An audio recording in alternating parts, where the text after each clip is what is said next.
And heightened concerns this evening that Jamaica's coastline will not be able to put up a defense against Hurricane Beryl as it did with previous hurricanes. The main issue, the island is losing its coral reefs, one of the main protective barriers during hurricanes. Kelisha Williams has that story.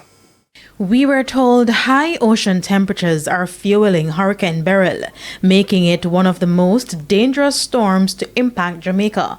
But on top of that, those high ocean temperatures are also destroying our coral reefs. They're bleaching out, and the coral reefs, offer good protection for our coastal areas. So as that is destroyed, so it's like a multiplier effect. Now, Jamaica's coastline has very little defense.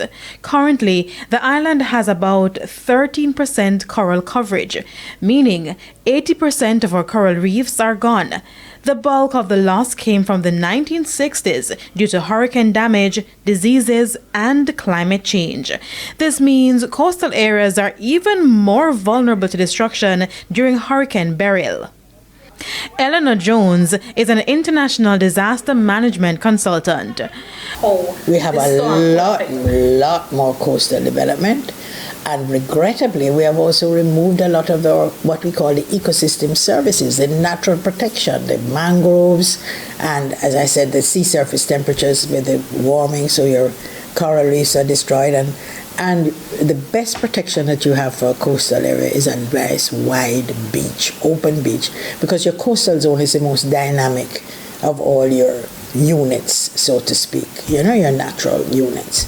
And if you build too close and you disrupt the natural movement, you're going to get destruction.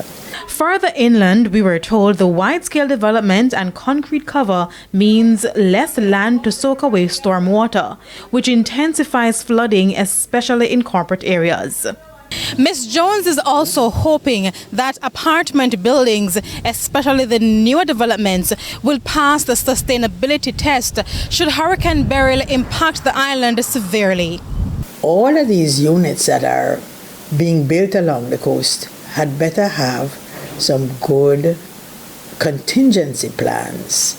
They need to have, hopefully, they have good hurricane plans. And in the case of what happened in Montego Bay with those swells, because those were coming out of North America, and we normally have swells, but that extent, again, we're just seeing all of these features of climate that are different. Meanwhile, the relevant agencies have been working to restore the island's coral reefs.